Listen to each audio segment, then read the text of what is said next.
A little bit about Damo. Damo is a DJ, music curator, and creative consultant. She's DJs for some amazing brands like the Hirshhorn. She is the DMV Apple playlist curator right now. She's DJed for the Congressional Black Caucus, the Black Women's Agenda, as well as Broccoli City Festival, Electro, Electric Forest, and Cannabis Festival.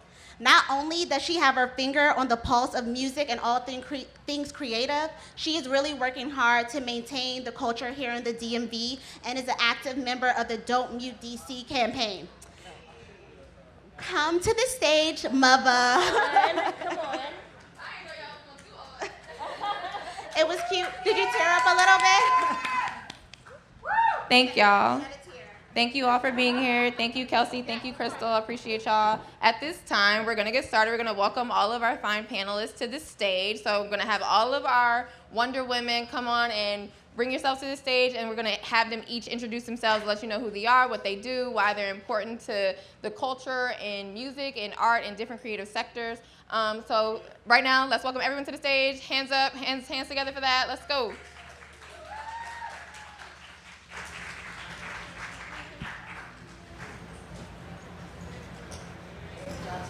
And you guys can just take a seat.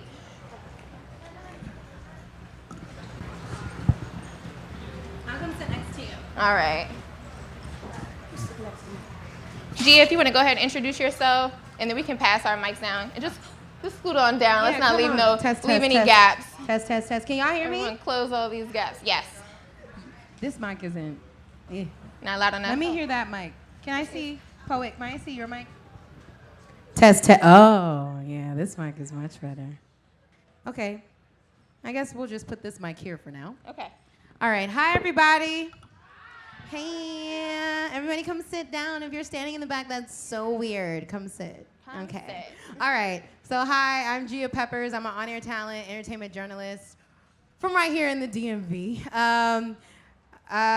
So I worked with BET, Essence, Complex, the NBA. If you've been to Wizards games in the past 5 years, you probably saw me. I was the in-arena host for the Washington Wizards for 4 seasons. Yeah, gang, so we ain't make it to the playoffs this year because I left. I'm just playing. And so, shade. Truth. And so I'm just playing. And so I've worked as an on-air talent entertainment journalist. I'm also a part of Black Girl Podcast, 1/5 of the 5 members.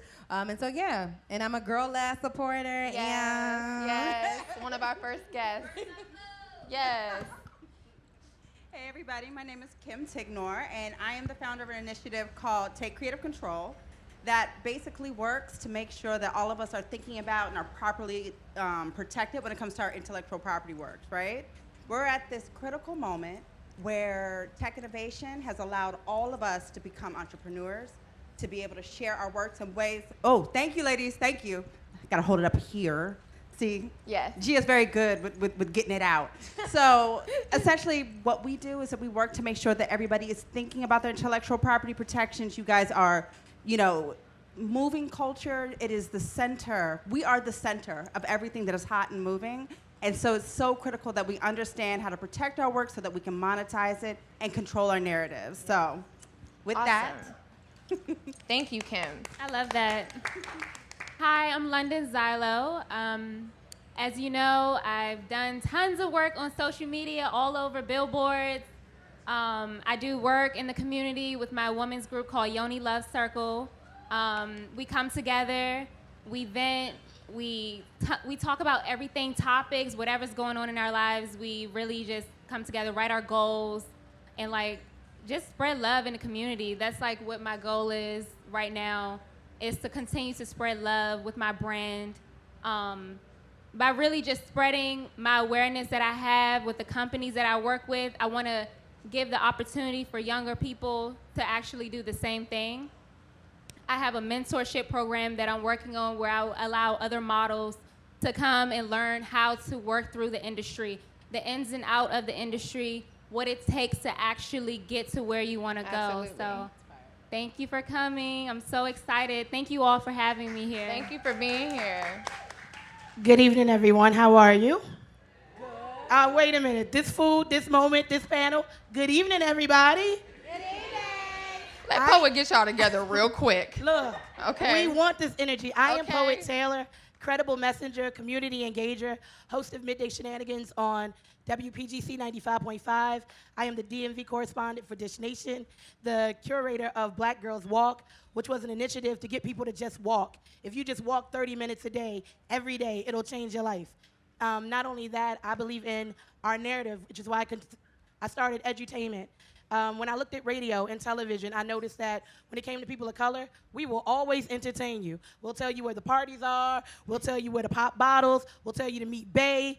But then when it came to the education portion, are you taking your girls to get mammograms? Are y'all getting tested? Do you know that if you're a DC resident, you can go to UDC for free? Hello. Do you know how to get scholarships for your kids? Where are the free summer camps? So I created edutainment. I wanted to entertain you, but I wanted to educate you along the way, and then hopefully plant the seeds that you plant for the people that come after you. It's not much more than that. I am also the community curator for PGC and the Women Crushing It Wednesdays podcast. I knew all these dope women, but whenever I saw Women Crushing It Wednesday, it was about our tits or our ass or my shoes or my clothes. And I wanted to show them that when you peel that back, there's magic sitting there, and I wanted to share that. So thank you for having me. I am excited. Thank you. I just realized I was hogging this mic. That's okay. That's okay. Hi, my name is Kim Osorio. I'm a pet owner that doesn't know how to keep her dog at home. That's okay. She we never need to know her cries. name now because she's on the panel This is now. Pepper. She never cries. I think this Hey, is making Pepper. her a little nervous. No, I'm Kim Osorio. I'm an executive producer for VH1's Black Ink Chicago currently. I'm a writer. I am formerly the editor-in-chief of The Source magazine. I was there for a lot of years. I was actually the first female editor-in-chief of The Source. Ooh, come on. Yes. Come on, Kim. Thank you. I had a very big lawsuit that was filed against the magazine a very long time ago. I am also an author because I wrote a book straight from The Source back in 2008 about my time at The Source and what led me to file the lawsuit. But since then, I've transitioned into television and worked on other shows. For VH1, WeTV, BET, I just did a show called The Hustle in Brooklyn. Before that, I worked on a show that you may have heard of, Love and Hip Hop, and Hustle and Soul. So you and a gonna couple spill of the tea others. later? So you gonna spill the tea later or not? I'm kidding. How many NDAs did I sign before I did those shows? Okay, so we have an illustrious group of women here from all walks of different life in terms of creative careers. And I think the first thing that I know that we all probably have in common is just the difficulty that, one, we face as women, first and foremost, and two, as Black women. So I would like for a few of us to really talk about how and in what ways you faced a barrier or a difficulty because of that and how you got through it. And the way you had to handle it differently than some of maybe your colleagues did, because we have to move a lot differently as Black women. We don't get to behave the same way as our male counterparts, and especially not as our not white people. I mean, let's just keep it a buck. So I just would, any of you who has an experience you'd like to share around that, like something that you try on, but that you had to handle it a very specific way because it was difficult. I'll start.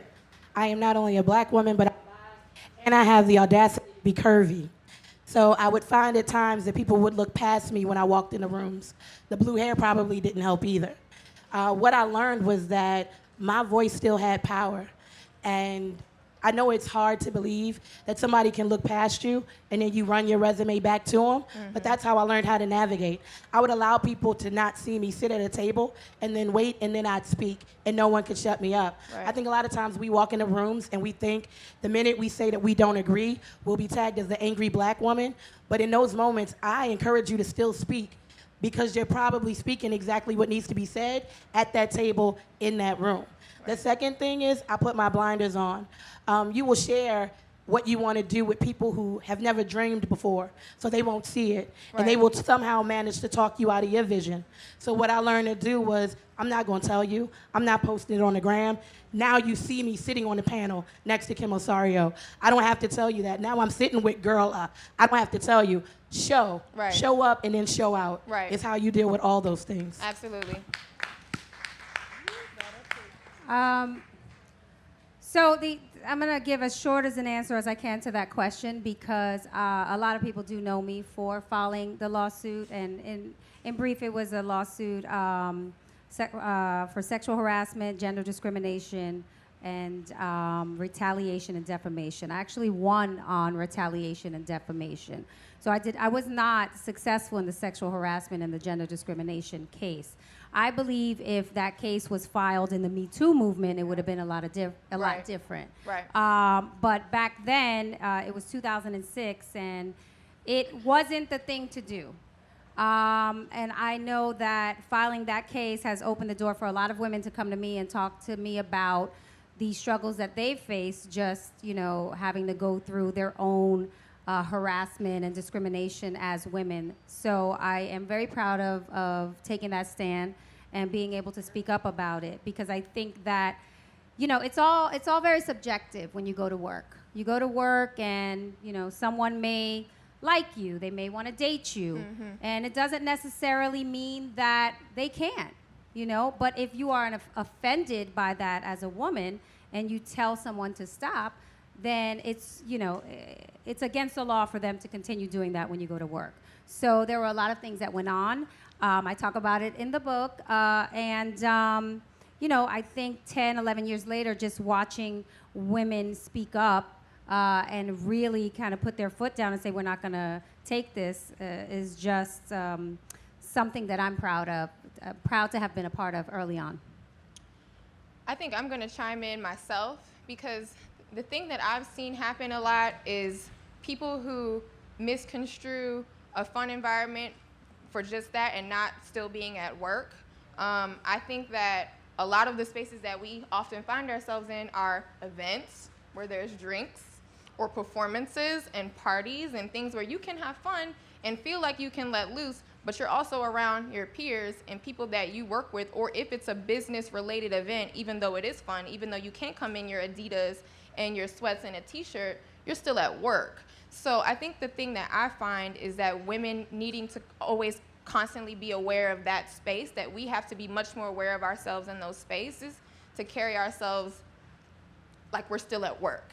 Unlike some of our, like I said, like our colleagues, because you can trip up and it can cost you so much more than the man standing next to you.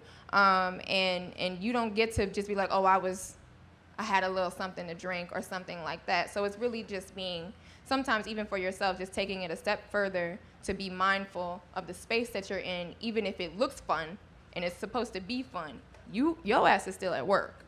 So that's another thing that I think I witnessed a lot, is just sometimes I would see young girls making that mistake early on. When I wasn't on tour, there was another DJ on tour, and she just was having more fun than I felt like she was working, and people were noticing it, especially because she was a girl and one of few women on the tour. So they're gonna notice you even more anyway. You're pretty, and you out here drinking and smoking or whatever with the boys, and they can do that and not get judged the same way. And it's not right, but it's also something that we have to be aware of. I wanted to also add something to that. Yeah. When it comes to my experiences with being in the industry, I found it very interesting, because when you're young and you are looking at things like all these opportunities, and then you have like, they might say it's open bar, and they make it sound so good, and you're young and you're like, okay, ooh, let's go, open bar, everybody, let's go. You getting your friends, y'all going there. And like she said, you're not being mindful of how many drinks you're having, and you're just having fun. You're like in the moment. However, it's so important to be mindful of how much you're gonna drink. And honestly, when it comes to business, I don't believe in drinking, because you have more control over what goes on. And it's like, you have to learn how, as a woman, to be assertive. Because a man could easily just come up to you and, think you're sexy, beautiful. I've heard it all. Even coming here, I heard something super disrespectful.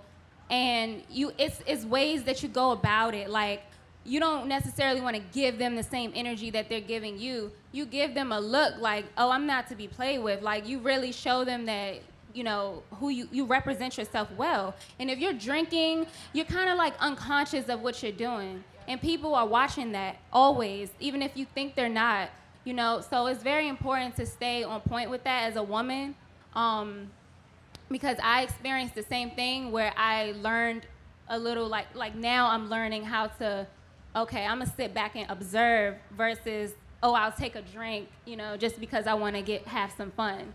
So that's very important. I think for young women specifically, like I really want us to pay attention to our environment more.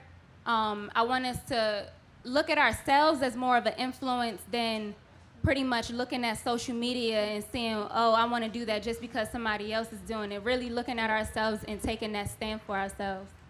Yeah, that's good. Yeah. I think, this one is on. I think there's a lot to be said about working in a workspace, but also in creative environments, because as a host and on our talent, you'll often be paired with men, and I'm really nosy, so I'll be like, how much did you make? How much you making for this? And unfortunately, more times than not, it'll be somebody in my same age range, same skill set, probably has less experience than I do, and is making more all because of what's between their legs. Yep. And what's really great about that is Sally Mae doesn't care which sex you are, all the bills must be paid on time. So I'm always like, how does this work?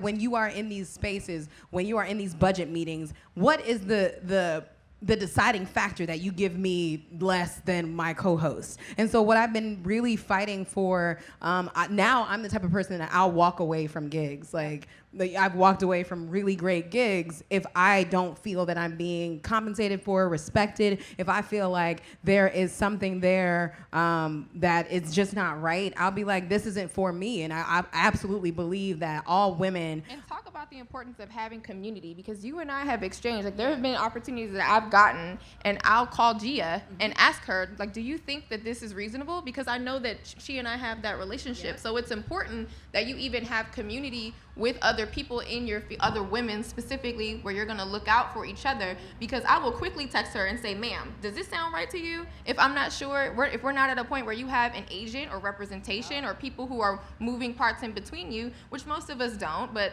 some of us will get to that level, but before then, you have to do that research yourself. So I have called Gia and said, sis, how does this look? Yeah, no, I definitely think that's a really big part of it. I was about to get to that, because at the end of the day, like, you have to be very sure and certain of who you are and what you plan to bring to this world, this opportunity that you are given. The crazy thing about entertainment and creativity is that we are the first generation that people are buying into us. I literally pay my bills with speaking at places on television. That's crazy. Like, years ago when I told my mom what I wanted to do, she was like, yeah, so we're not, no.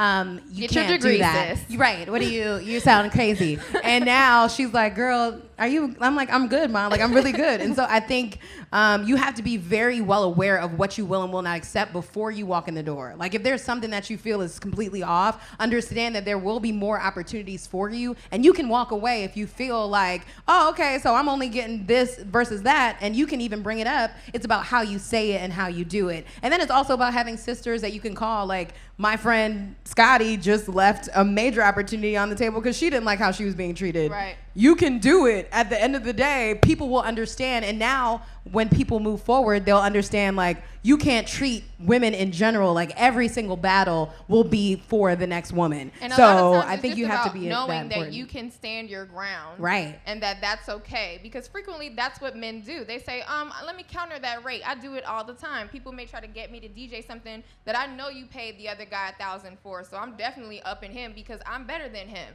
So, it's just understanding your worth.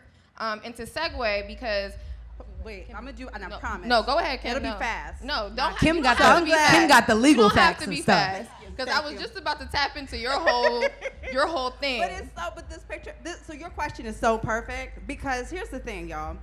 What I have come, so we get to do these events. We work with creatives. We worked with like over 1,000 creatives last year, y'all, and this is from across the country.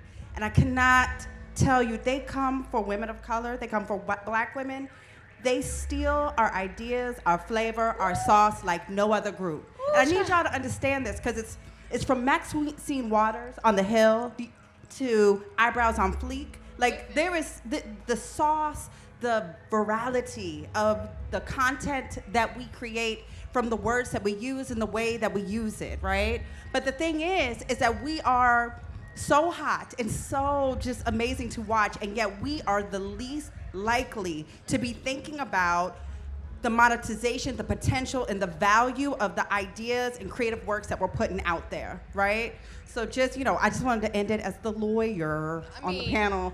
But it's just to say, I need y'all to start thinking about this, because you are the ones that are moving things, and everyone is watching and coming and taking. And so that leads me to because we're coming right back to you on this, because a lot of Kim's work focuses on, helping people understand their intellectual property and protecting it. And that's the whole thing with that, is that a lot of us don't understand our ideas are actually valuable. When people call me and ask me to curate something or to come up with an idea for something or program something, I don't give them anything until I understand what the rate is, what the position is, am I getting a contract for this, and I make it very, very clear that I am to be compensated for this work, because I know that this is going to equal money for you. So I'm not willing to pass off my ideas or pitch anything to anyone unless they understand that I know that this is a business. And then it's like such a big factor that most people don't know that they can do. So can you talk about the work that you do in helping creatives protect themselves and how critical it is to do that early on? That's right. So yes. So the thing is that we go from city to city. We just did an event in LA, and LA is off the chain. I fell in love with LA. I did not like LA until this past month, and LA is amazing. And we were in a room of just amazing creatives. And what we do is we do legal panels almost like this, where folks are just talking and having like those family conversations. Because I could already see some people falling asleep as I start talking about intellectual property, because it seems unsexy, it seems unfun. But y'all, it is so critically important. But basically what we do is we do panels, and then we bring in a team, about 20 attorneys. They sit and they have one-on-one conversations with folks, and we just make sure everybody is taken care of, right? And I gotta tell you, our firms, they love working with our folks, right? Because they were ahead of the curve as a result of just working with the folks at our events. They're hearing about issues where all of a sudden they have choreographers coming in, asking them about how they can choreograph. You think these firms were thinking about 2 Milli and, the Carlton and all that stuff before that case was filed? They didn't even realize that these issues were percolating up. And it is coming from the creative community, and it's coming from the independent and emerging creative community.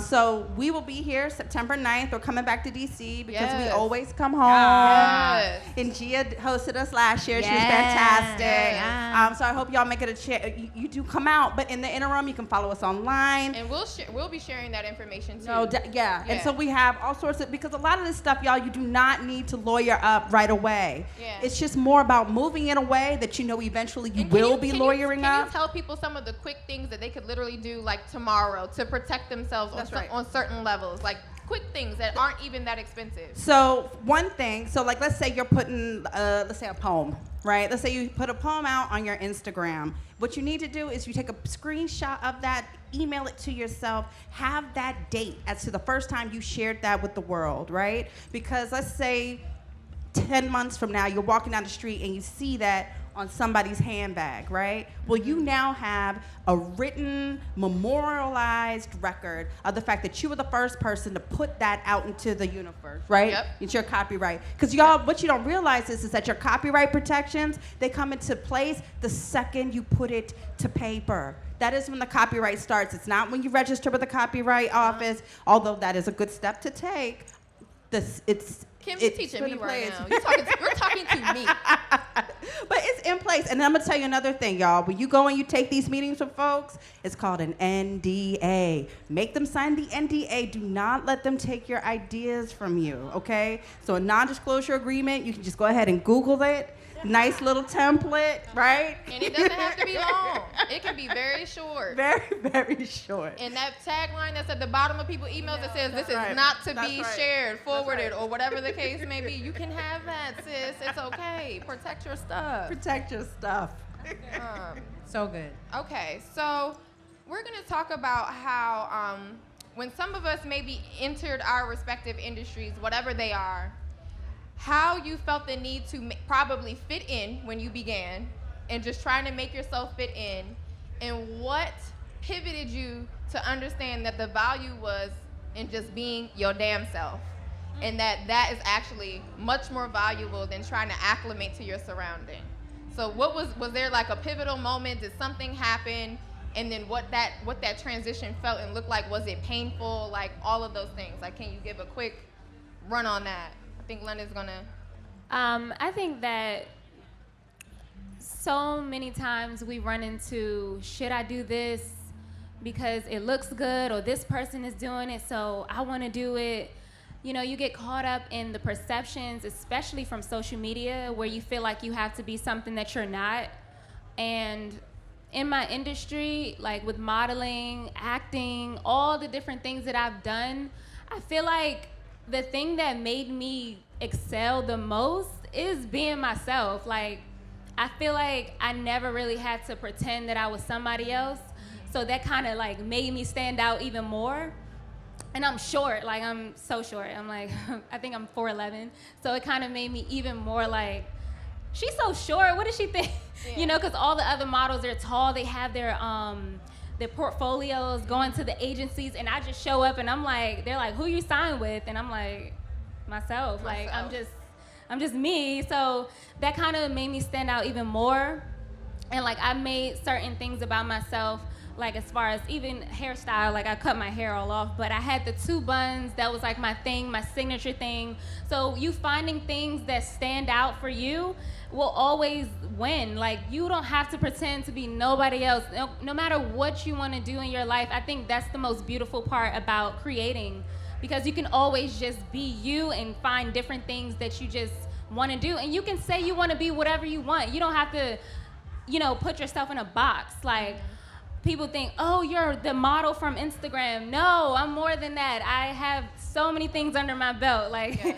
So it's okay to be bold. It's okay to say, hey, this is who I am and this is what I stand for. And, you know, you're not going to be accepted. People are going to think you're crazy, especially with my journey recently when I transitioned to a more healthier lifestyle and changed my diet, did all these different things. People are used to seeing me a certain way. So when they saw me do all these changes and deleted everything off my Instagram and just changed my whole lifestyle, they're like, you're crazy. What's happening to you? You're going, what's happening? You cut your hair off? And was that difficult for you? Like, it was. Or was it just something you felt you had to do for you?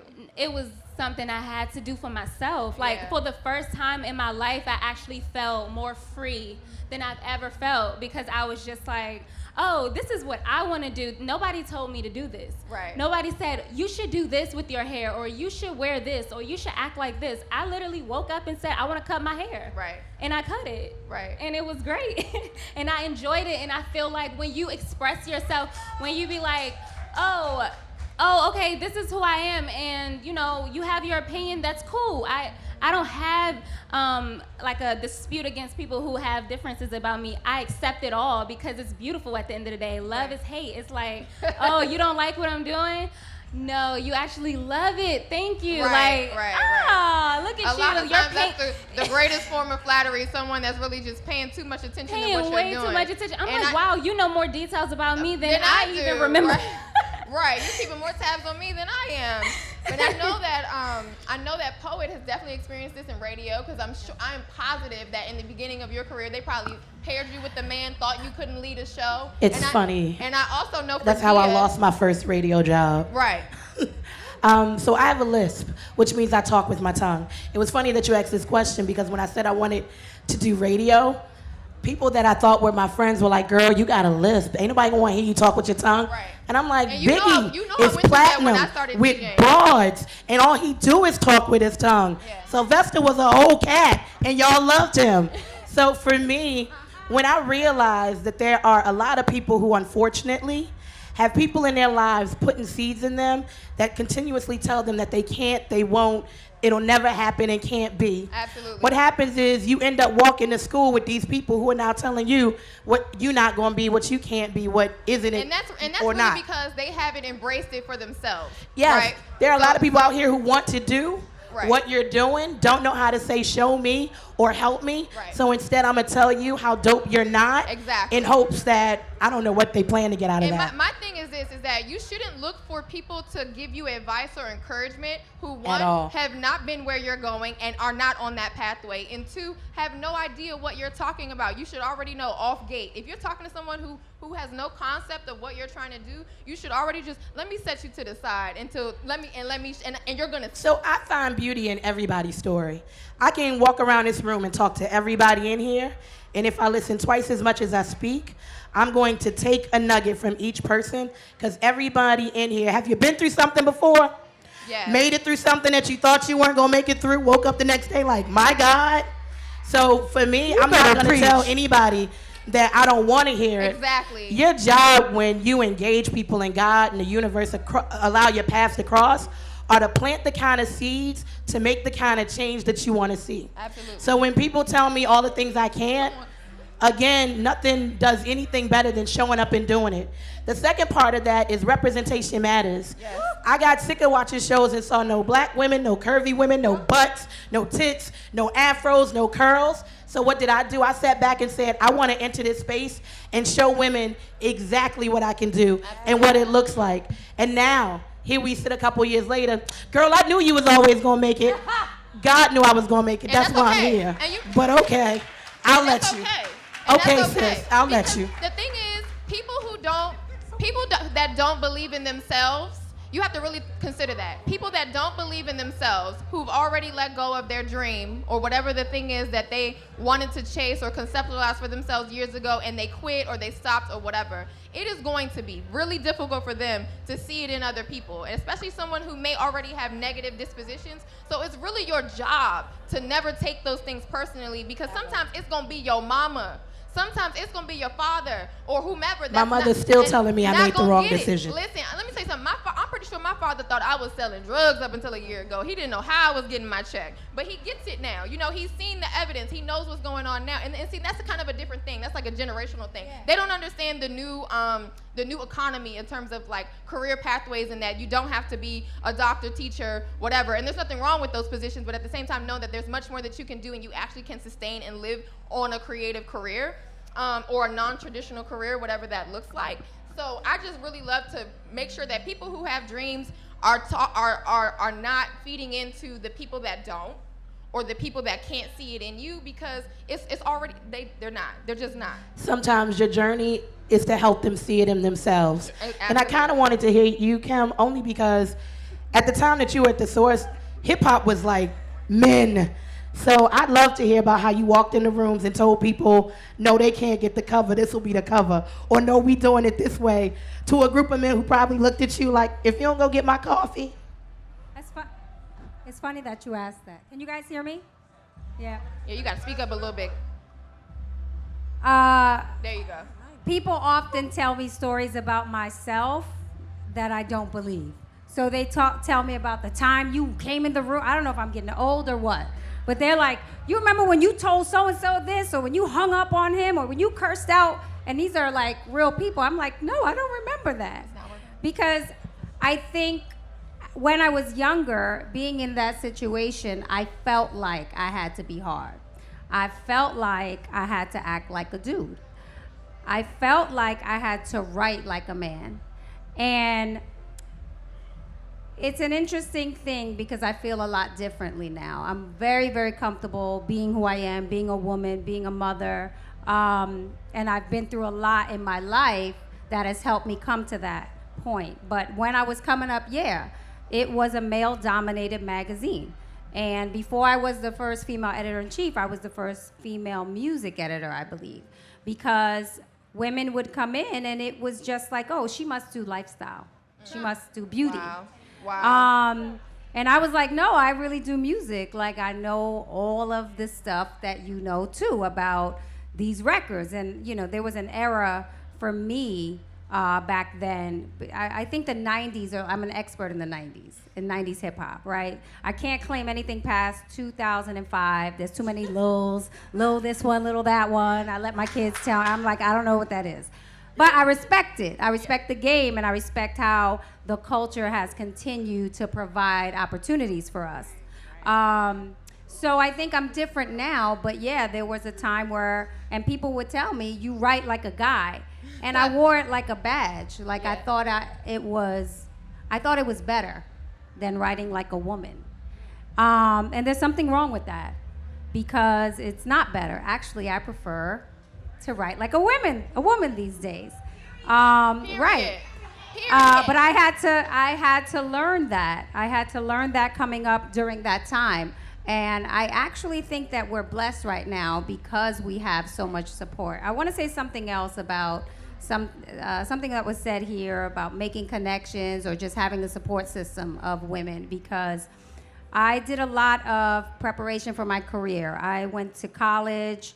I got my bachelor's in fine arts, and then I went to law school because, of course, my parents also felt like success was doctor, lawyer. My sister is a nurse practitioner. She almost went to medical school. And me, I went to law school. Coming out of the Bronx, those were the success stories that we had, right? If you weren't a doctor or a lawyer, you could work for the phone company or the airlines, and there's nothing wrong with that. My mother worked for the airlines for many years. Right. It was government. You work for government. Right. My mom had a job with the phone company and the airlines. But you know, she didn't have a college degree, so it was something of importance to her for her kids to go to school and be that. And as a creative, I didn't know that there were options. I will say that every job that I've had has come from relationships that I've made. So I walk in a room and unfortunately, no one really cares about my law degree. You know, it is the people that I know, it's the relationships that I've made and the reputation that I've had just working in the industry that has gotten me to that next job. So the most important thing about, I think, just working together is working together, right? And helping each other. Because when you get to a position where you can get somebody else a check, it's your responsibility to do that. Absolutely. And I think that's what I've learned, and that's what I try to do when I mentor people. And you know, hey, and I say this very, very confidently, and I believe it, and I'm going to stick by it. Anyone who works for me, I want you to be better than me, and I want you to be more successful, because I'm going to grow old, and I want to rock in my chair and have the checks written back to me. Absolutely. Thank you so much, That's Kim. that on that. So, Wait, what was the question? I feel like I had something. I know, but we got it. Oh, we gotta move. move? We got a little time. So, Okay. So I don't want to leave this panel before we talk about a couple of things that are, one, very important to this city. Large in part, I think that we're all familiar with the Don't Mute DC movement and the things circling around. Y'all want to make some noise if you're aware. If you're just aware. If you're a native of DC, Maryland, or Virginia, living in the city currently, whatever the case may be. Okay. So with that being said, I think that movement lends itself to a lot of different things, right? Because DC is one of the leading cities in the nation facing gentrification, right? And the things circulating that. And for us, how we really started to recognize the issue, or how people started to pay attention to it recently, was through the silencing of a particular store that is a cultural staple in the city, very close to Howard University. And then the spin out from that led to petitions, led to protests, led to massive go-go's and rallies at 14th and U that blocked off, many blocks, with over 4,000 people showing up to support what it represented. And now we are finding ourselves trying to protect something that we know has been part of our city's culture for 20 years, right? So I think that this part of the conversation even still lends itself back to how we go about making sure that when we're putting things out into the world that are essential, that are no longer just like Black culture, they become pop culture. They become seeds in so many other places. Go-go music has been sampled in so many other places by so many other artists. It's kind of similar to Nola Bounce in New Orleans, where Beyonce sampled it, Drake samples it. It's like the culture moves, right, where it moves. So how critical is it for us, I guess, not only just as women, but as people who contribute to the culture, to make sure that we're actively engaging in the ways to protect it? Because how we see that is through legislation, right, or political action. So I guess maybe I'm probably talking more to Kim at this point because, well, also because you're also a lawyer. From a legal standpoint, how we should be investing in that or stepping into those spaces, because I found it very complex myself, because I'm trying to support the movement and figure out the best way that I can use my energy, my platform, and it's complicated. That's right. So thank you. This one, okay, we're gonna retire this one because it's playing a game. It's official. So I'm gonna say this. So I have to say, like when I saw the coverage of right here, okay, this is better. Yeah. So y'all, the momentum, the excitement, it was a beautiful thing to watch, right? To see everybody come out. We're on 14th and U, and you could feel our presence in a city that I feel like we're kind of disappearing from. It's harder to find those spaces for us, right? But I gotta tell y'all, first of all, we have to vote. Like, I need everybody who showed up with that much energy. I need you guys. I mean, and I know you're asking for like my legal. No, that's right. But I'm gonna leave. I mean, we could talk about that, but like on a bare minimum, I need y'all to take that same energy to the ballots, and not just when we get to vote for, the president, when we get to vote for Kamala, when we get to vote, like not that. I'm talking about every local election. Because the thing is that if these folks at the Woodrow Wilson building know that you're gonna hold them accountable for every decision that they make, and one bad decision could get that council member taken out of their office, they're going to listen. Because right now what they're hoping, or not, I'm not gonna say what they're hoping for, but what the expectation is that maybe folks can have a certain level of enthusiasm for events that are outside, but they're not counting on y'all showing up and holding them accountable a month, 6 months, a year later. So, I mean, to me, it's exciting. It's the energy is like, it's fantastic, but I need it to stay. Right. And I need everyone. But then, I mean, and we can have like a deeper conversation about organizing. There are some fantastic organizations in this city, on the city level, that are doing fantastic work that need folks that have platforms like y'all to plug in and just lift up the work that they're doing and the messaging, because then it's unstoppable, right? They don't have the platforms y'all have. Right. But again, I just need everybody to keep that momentum going. Because they can reach more people faster, right? So for me, it's been important to understand what the issues are so that I can properly educate people in a quick way. If I can give you 30 seconds on my story of like, these are the issues. These are the people not supporting the things that we're talking about. Oh my God, I'm so sorry, Kim. Just leave that thing down there.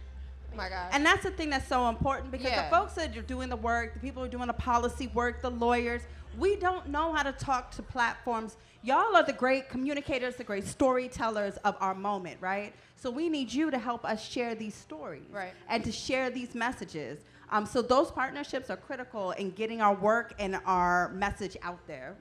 Absolutely. I think we're not going to sit on that for too long, because that's we can talk more about it after this, or people want to have discussions. I do think specific to women, this is something that we also can't just walk away from. What's going on in the South, what's going on in Alabama with them passing laws against abortion, and just how we all, feel what that means, because I interpret that as a step towards presenting that in a federal way, so that it's not just Alabama, so that it's something that can get outlawed throughout the nation. And I'm personally very concerned, because I've had my own experience with it, and I'm sure I'm not the only one in this room. So I really want us to engage that topic however we best feel comfortable, and just have at it. I think Kim already said it. We will show up to party and protest, but we don't show up for the activation and the change part. Prime example, we did the... Excuse me, y'all. Y'all allowed. I'm sorry. We did the DC Natives photo shoot. Everybody remember when they did the DC Natives photo shoot? It was thousands of people at the photo shoot, thousands of people at the happy hour. At the Broccoli Bar on 7th Street that Tuesday, Tony and Angel came with some policymakers, some council members to talk policy change, what you should be asking of your council member, what you can do sitting on your couch watching Love and Hip Hop and be putting online. If it was 40 people in the room. So this is where we have the disconnect. Right. You just can't show up for Mochella. You have to show up for the change part. Right. Case in point, on Monday there's another peaceful go-go rally. Absolutely. Freedom Plaza. Absolutely. Most people don't know it's for lobby day. Do y'all know what they're lobbying for? So the city council has decided to cut all this money out of the new budget. That would affect the one hospital over in Ward 7 and 8, UMC. They want to end some of the programs for people that are coming home from jail. And we're not talking a couple thousand, we're talking millions. They will make the final decision on the 28th. Lobby day is for you to come in force, sign paperwork, and show that we don't approve of what the council that we voted into office. I'm a DC resident. I live in Congress Heights. We don't approve of what you're doing. This is what we want. There's a list of demands that we're asking for. Like, if an emergency happened and they closed UMC and you live in Congress Heights, I would have to make it to Howard University Hospital before I die. Absolutely. And there was a case of that, we know, because actually, so what's today? Saturday? Yes. Thursday. I participated in Lobby Day where we were going and literally we had 5 meetings with 5 different councilmen that were bringing home all of these points about affordable housing, about education, about access to public health, about economic development, specifically to job training programs. Yep. And then some comments on the cultural plan that actually ended up being a victory because they put a pin in it. So some people, there was definitely a showing of people on Thursday, not nearly as many who are probably going to show up on Monday. For me, I think it's largely about people understanding what's going on and them feeling overwhelmed. So that's where we come in. I'm not a lawyer. I can't tell you nothing. Right. What I can do is say in a slide on Instagram, right, this is what the council wants to cut. Right. Second page, this is who it affects, 1, 2, 3. This is what we want to see changed, 1, 2, 3. This is your council member for your ward. Last slide, this is email and number. It doesn't take much. As quickly as I'm gonna post that picture of Cardi B being pregnant or her kissing Offset, you have to be just, especially if you are in this field, you have to be just as active with posting the things. That's why I call it edutainment. The things that are, like, because I will post about a good party. I was at the Caribbean Wine and Food Festival earlier. I wanted people to come here because of the panels and the seats they're gonna get. Right. Somebody might be sitting next to the person that's a part of their $1 million idea. Right. We don't network with each other enough. But if those of us who have, I hate the word influencer because it depends on what people are influencing you to do. I think you can say a platform. If those you have a platform and you are hoping to influence people, then the first thing you do is check what you're feeding people. Right. And I bet you if most of us looked on our pages right now, because I think y'all think if you're not Kim Poet, Kim London, if you're not G, if you're not Ro, then you don't have a platform, but you do. You touch people that I've never met that come to your page every day to see what you up to. So you have just as much of an obligation as I do to post the things that are gonna make all of us better. The end result is that 5 years from now, our kids won't have a place in DC. 10 years from now, they won't even know what our history and stuff was. So for me, it's more than just showing up, and I can't use the excuse that it's complicated, because if I can Google somebody's sex tape, then I can Google what my council member did and what they're not doing. Right. So part of it is accountability and personal responsibility. And if you're gonna keep having your hand out for a system that keeps smacking it away and telling you they're not gonna give you sugar honey iced tea, then you dumb to keep doing that and not doing something different. Absolutely. I think that's good. I was wanting to add on that because there's so much, like you were saying, that we can do. And I think even more than Instagram, whoever you influence right now, like everybody here has like a certain swag, a style about them. There's somebody that you're gonna naturally get to know just from being here today. Like, talk about the things that matter to you, the issues that matter to you, because what we absolutely can do, like I think we always look at the bigger picture and it scares us. Like, I can't touch a Donald Trump in the White House because I can't do whatever. This doesn't matter to me. But then things happen like the abortion law. Right. And you're like, whoa, wait a damn minute. Right. A man's gonna tell me I can't have a baby? Right. So I think we do have to be very, very, very serious. I think we are this generation that had so much given to us that we are like, hold up, you can't just take it, and now we have to fight for what we absolutely need to hold stake of. Right. And gentrification is happening all over the place. Absolutely. But I think, on Black Girl Podcast, when I go to BET, they let me pitch stories. The first story I did was Don't Mute DC when they let me do it. Yep. So I think it's really important when you do get the opportunity to go into your workplaces, and they're even talking about the water cooler stuff. Yep. And your new white friend just moved in to Southeast, and they're like, girl, I just went downtown, and you're like, that used to be Anacostia, and you used to be like, hey, you might want to watch yourself over there. Mm-hmm. Like, tell people this is still our city Right. at the end of the day, and I think it's really important that we do use our voices when it's necessary. Yeah, I think for me personally, I've made it a personal thing because, with it starting in Go-Go, it's very personal to me. I was in Go-Go's every weekend when I was from ages 8th grade, clap it down, in a neon, to 12th grade, you know what I'm saying? So it was very close to me, but then also starting to recognize the real issues attached to how these people are able to come into the city and wash things away because we haven't necessarily set up the correct parameters, you know what I'm saying, to make that impossible. So for example, I know in New Orleans they passed a bill to protect second line because the same thing was happening there. They were trying to stop people in New Orleans from doing second lines. Like how? Like if y'all know what a second line is, it is all right. There we go. It is like so pivotal to, it's like something, it is like a trademark of their culture. And people from out of town come to New Orleans specifically to experience or do a second line in New Orleans. So the fact that someone was trying to challenge it was absurd, or people were trying to challenge it was absurd. So I think that we have to start to create the same barriers and protections around the things that we care the most about in this city. And I think that we all have to take ownership of it. Not only just as like women or black people or whatever, anyone who cares needs to step in. So even as a man, if you see an issue that's women facing, such as this abortion thing, because even though we are the ones that bear the load of those experiences, you're still part of them. You're still affected by them. So we equally need your support. So this conversation is more for y'all because we don't see enough men speaking on these issues. We see some, but not enough. Not as urgently as women do. And you're equally affected or supported by that work. So just that's a note to take home. If you've seen these conversations and ignored them, not paid attention to them, not engaged, that's not okay. That doesn't move the needle. That doesn't help us. But we're gonna end this on a more upbeat, positive note because we've given y'all some takeaways as far as just your involvement, things that you need to pay attention to substantively for yourself, and then as a creative, and then also just locally as someone who cares about the issues and how you can get involved. But on this note, I want all of you to think about, there's something that Girla does on our podcast where they highlight a woman in power, whoever they are. It could be your best friend, or it could be Obama, Miss Michelle Obama. Think about someone who has largely influenced your life, or someone who gave you one of the greatest takeaways that you still carry with you now, and just speak to that for a little bit. And then we're gonna do a Q&A after this, so think about your questions while we run this, and then we're gonna... I think the biggest influence on many of our lives is our mothers. My mom is a dentist. Shout out to the moms. Shout out her dentistry. Where your black mama dentist at? Actually, so Florida Avenue, right by Howard University, because she's a Howard grad. Come on, Howard Dentist School? Come on. Howard Dental School. And guess what? Okay, so I have 3 black engineers in my family, all who also graduated from Howard. Oh, they probably know each other. 3 black engineers. Come on. Ooh. You know?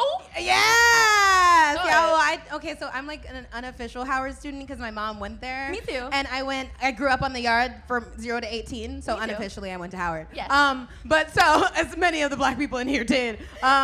So my mom is so fire on so many levels. But she worked for the DC government, the Maryland government, and still had her practice, and still would stay up with us till 2 a.m. if we didn't know the slides for biology. From the time I was a kid to now, she'll still call me and be like, "Do you know what you're going to say to Kobe tomorrow when you interview him? Because you get him." I got notes. Because I need to know. She's also a basketball coach. She watches all the games. Your mama doing too much. She's like a basketball coach, meaning like she'll coach from the sidelines, but like. But she there with her jersey on. Okay, thank you. And so my mom for like the past several years was working in a Maryland government job and having her practice, and she really hated the Maryland government job a lot. So she applied to be a professor at Howard University and is now a professor at the same school that she graduated from. And so to see her go into work every single day, and now when I talk to my mom, the conversations are so different. She's so happy. To see her choose her happiness inspired me so much. And I think that at the end of the day, it's up to all of us to understand like what it is we actually want to do while we're here. Life is so short. Like, quite literally, some of my friends have been here 1 week and gone the next. And I always remember feeling like, dang, what did I say to her last? What did I do last? What did I contribute to her lives? And so as we do think about our platforms, our responsibilities, what we want to contribute to this culture, because we are who moves culture, think about what's passionate to you, what's making you go every day, and how you can help someone else figure out how they can get to those things that make them happy too, that make them feel powerful too. Because at the end of the day, if you walk out of here, God forbid, and something happens, or to one of your friends, I would hope that you would feel like you did all you could do in that last day here. So just always understanding that your purpose and your power are not just on those big moments when you do get to be on stages with legends like Kim Osorio, but like when you're on your floor crying and you're sad and you want to give up. Understanding that because the highs be high and the lows be low. As a creative, if you're a creative, you know that. And so, the journey is very difficult, but understanding how powerful your journey, your voice, your decisions are will help you continue to go. So please understand that you are here for a reason. And if you get to go back and teach at the school that you graduated from, do it. Come on, Kim. Give us your woman in power. Give us your woman in power. I know you got one. I do know. So it's not necessarily a woman of you power. You have so many. But it's someone who has always inspired me, or I just love her but story. That makes her a woman in power. No. Absolutely. But so I have to tell y'all, so it's Missy Elliott. Oh, yes. So Come on, Missy, I'm here for Missy. Because the thing is about Missy is that she's so unapologetic with the way she does it and the way she wants it done.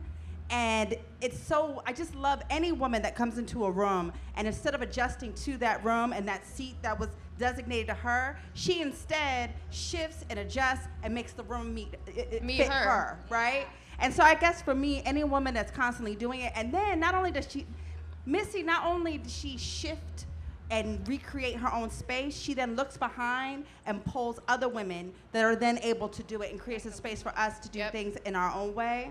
So she's just always heavy on my mind as far as just like knocking things down and demanding things to be done in ways that we want it done. She's a perfect example, I think. So as far as inspiration, as far as women in my life, I would have to definitely say my mom is an inspiration. I've seen a lot of different stages with her that kind of like inspire me to know that it's not the end. Things get how they get rough, whatever. But when you still have that momentum to keep going, because you may have something that you're passionate about and that drives you to keep going, whether it even be your child. It could be your career, whatever it may be. And it's inspiring to see struggle. That's inspiring for me through all women. Like, women are in general inspiring to me. You guys are inspiring to me. I don't really know you guys like that, but just hearing your story, just being up here with you guys, it's inspiring. And it really makes me feel good that we all are doing something that we love. And like, people are really watching us. It's like influence, right? We have influence, but we're using it for bigger than ourselves. Absolutely. It's just like we have these goals, we have these aspirations, we want to get somewhere all the time. But the destination, that is the journey. Like with the process, when we're struggling, when we're down, when we're low, when we're like, oh, I don't want to do this no more, I want to give up. That's how, we get in those moments where I don't want to do this no more, I give up everything. And it could be stuff you've worked on your whole life. But like, that's the part that's so good, because when you really get what you want, it's just like, dang, oh, I'm here? Yeah. The process is so valuable to me. And like, I'm starting to really appreciate that now in my journey.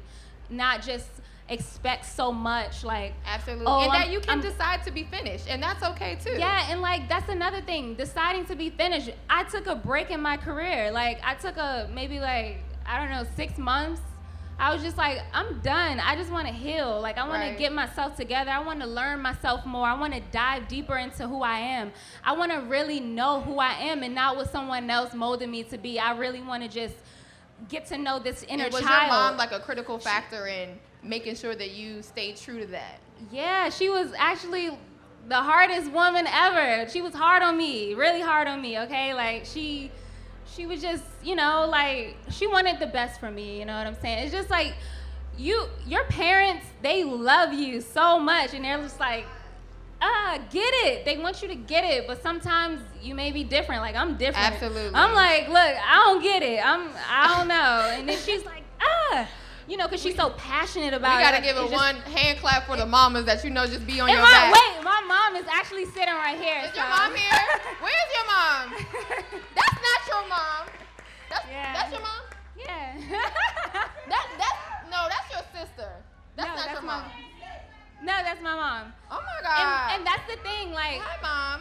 one thing I do want to explain That's not fair. that I never really explained before is that You better listen to her, because she look good. like my mom, she had me so young. She had me at 16.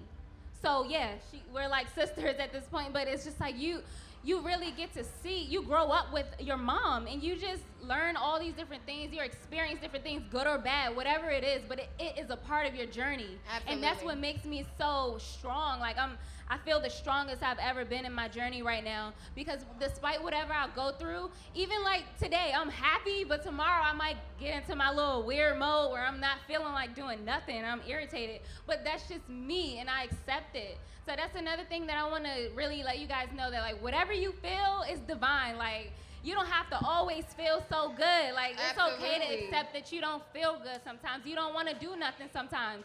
It's okay to just be like, I give up. Give up sometimes, because actually that's where your story is, right there. Like, Absolutely, absolutely. How do I follow that? Come on, poet. To answer your first question, so for me, I was a crack baby born to crack parents. Wow. Grew up in foster care. I just met my biological mother May 7th of this year. Wow. We had a phone conversation on her 73rd birthday. Wow. So when I think of women who inspire me, it was the women that stepped in while my mother got herself together. Yes. I'm gonna go with Angelique Austin, who is the PD at PGC. She is my Yes. mentor, hired me in 06. Yes. What I learned from her was I am very transparent. It's nothing that I won't tell you. I'll tell you I was homeless, slept in my car, ate out the trash. Absolutely. I'll tell you about losing my jobs like back to back in the same week. She taught me about being transparent and how in sharing my story transparently, it would allow other people to seek therapy within themselves and open up some stuff to them. This society can make you feel like everybody's on vacation with cute dogs, with these amazing lives, and then you meet them in public and you're like, you are in a basement and this is not your life. So Or her that they're teaching just me, they're equally as normal as you we're are. all normal. I tell you, even that Beyonce, you're put your just pants on receiving them as one leg at a something. time. Yeah. So Leek taught me transparency, and the best thing she taught me was that me sharing my divine blessings with any other woman, especially, because for some reason, women have been brainwashed to think it can only be one at a time. Right. Hence why we tell you we can't have Beyonce and Rihanna. They try to make you pick, but they Right. don't tell you you can only have one Taylor Swift and Katy Perry or Adele. Hello. They be like, they all number one. So Hello. through Leak, I learned that sharing what I know and what's been poured into me doesn't block nor stop my blessings. Thank you, And when poet. I do that, it opens up room for whatever my next blessing is to assume into my next chapter. One time for poet. So For real. if you don't learn anything else, if you don't know her, you should know her, but that's what she taught me. People are gonna come to you because you're a beacon. When you hold on to it, you block all the blessings and the things that were written when you were conceived. Share that stuff and watch how many other, if I would have even thought 2 years ago that I'd be sitting on this stage, not just with Kim, but Gia, like to follow y'all, to know y'all, and to be sitting here, this is how the universe works. When you pour positivity, you plant those seeds, and you give back to the generation. I want to get old, so I got to give to the girls coming up after me. So I'm inspired by Leek and her determination to pour into others like she pours into herself. Absolutely. Thank you, poet. We'll get a collection plate going for Pastor Poet afterwards. Thank you. to get our guest speaker. Amen. Amen. Yes, Ms. Kim. So that's a hard question to pick Yes. one woman Yes. who I've been inspired Even if by. it's So just many. currently. Yes, Yeah. there's so many women in my life, and I want to say I've been inspired by so many women, young and old. I will say that every time that I've been knocked down, it has been a woman that has picked me up. Absolutely. So when I was a child, right, you fall down, your mother's there for you. You know, when I couldn't make car payments, my sister was there for me. When I got, fired from the source, it was Dream Hampton that called me. Wow. When I needed a job, when I filed my lawsuit, it was Rhonda Cowan that gave me a job. When I wanted to do a show on TV, on VH1, there were a host of women there that were supporting me in it. And there were women like Angela Yee, who was like, I'm gonna do this show too. And we did that show together. You know what I'm saying? And then when that show was over, I needed a job. And it was Mona Scott Young that gave me a job. Awesome. You know what I'm saying? And as I continued to sort of fall down, I realized that there was always a woman there to say, nope, you're Come gonna on, get back sis. up again. And I just, want to leave everybody with that because we have to do that for each other. I'm gonna give you mine, and then we're gonna do a very, very rapid, fast Q&A. For me, the women that inspire me the most are the ones that work the closest with me, and I have a lot as well, but I'm just gonna shout them out because the team of women that I have in Girla is really amazing. How they've all stepped up for all of the things that we do and just believing in our cause without necessarily getting paid in the beginning and doing a lot of stuff for free, lending their extra time when they don't always have it. Many of them freelance, some of them have jobs full time, and then they take their extra time and they show up to shit like this or they help us put our events together or put our programming together when people start to reaching out, and it's really built us up to what we are now, where we can walk into Apple and do programming, or we can walk into the Hirshhorn and do programming. So I'm really inspired by my team, and I really just would like for them all to stand up right now because they're in the corner. They're in corner. I just need my Girla team to stand up real quick. I need my Girla team. I don't know where Nicole is. Hey, y'all. Okay, yes, my team, because we wouldn't be able to do anything without our community, and I think that's largely just what we've all talked about as women who've been in our corner, and they create our community so that we're able to, lift each other up when we need it, and also help each other go further when we need it. It's just like that. We need that camaraderie among ourselves. So I just appreciate y'all and all the women that we've talked about today, and all of these women. So a round of applause for these women.